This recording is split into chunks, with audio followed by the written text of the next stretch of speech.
So we're looking at a negotiation. I believe the main is really about frames and power dynamics, right? And you also don't have to. You're not like Costa Rica trying to get China to give you some trade agreements, right? And if you were, it still comes back to power. Who's actually reacting to whom?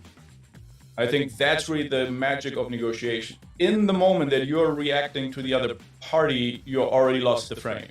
You already lost the control.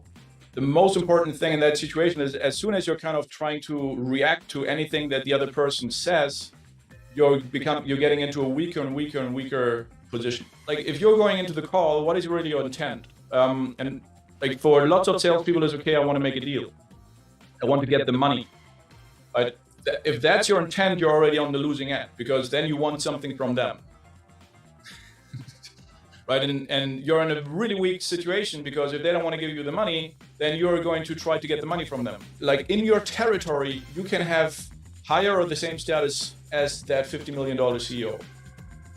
Okay, so just to give like a very, very easy example, if the CEO goes to the golf course and works with the golf pro, who's the boss on the golf course? It's obviously the golf pro, right? Like it's his game, it's his territory. He knows how that stuff works, and he will listen to the golf pro, right? And so you have your turf, and you're the expert in that area, and that's what I mean when I say you have to think territorial, and not in hierarchies. There's no congruence, right? If you're really like busy, don't talk about weather in Chicago at the beginning because it doesn't make sense. Right, so whatever you try to do in terms of urgency and stakes and all those different things at the end, start with that and don't do it at the end. Like it's not congruent. And the fifth is self-amusement. Okay, so and self-amusement is really about you having fun, not trying to be funny. It's a big difference. Okay, and you see that with high status people all the time. They're always kind of laughing their asses off about bullshit that you don't even understand. But they're not really trying to be funny. They're just enjoying themselves. Right? Because if you're looking at it, like if you try to be funny, you're validation seeking. You try to make somebody laugh and you try to get that validation. It's a needy behavior.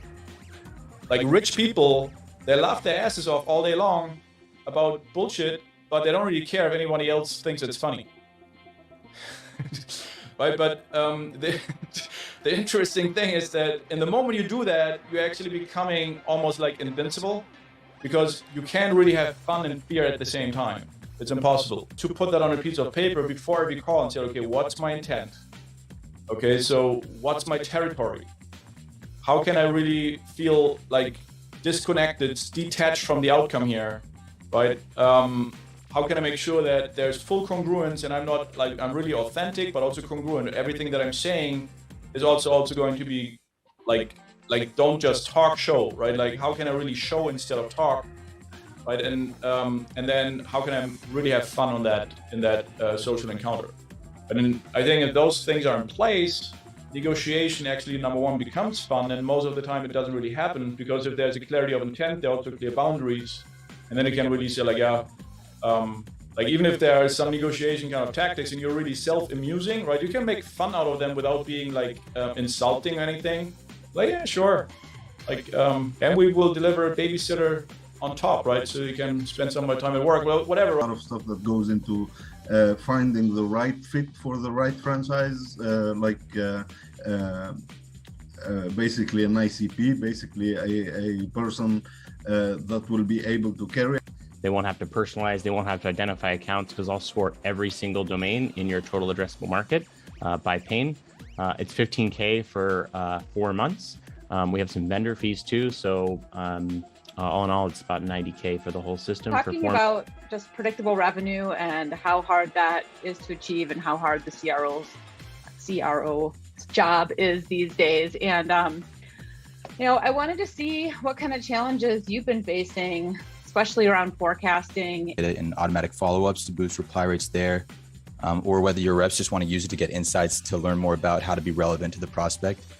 The main offer or the main advantage is usually that your reps are either already doing this, so you're already paying for this in just as part of their salary. And it depends on a bunch of variables. And we also have an agency, so we would do a deep dive to really see how you would get the most benefit out of using the platform, which departments within the organization it would fit into the best. And then we would work with your KPIs to really, we want to target the KPIs that you have so that we end up being a value. The client is pretty much any enterprise account, or any enterprise company. Typically, the CMO or the VP would have issues of accounts are we driving, and essentially nowadays when no one is maybe not focusing in the same way as on like converting leads and so on nowadays. It's more like driving demand and making sure that you get the right persona there. So the question for all marketers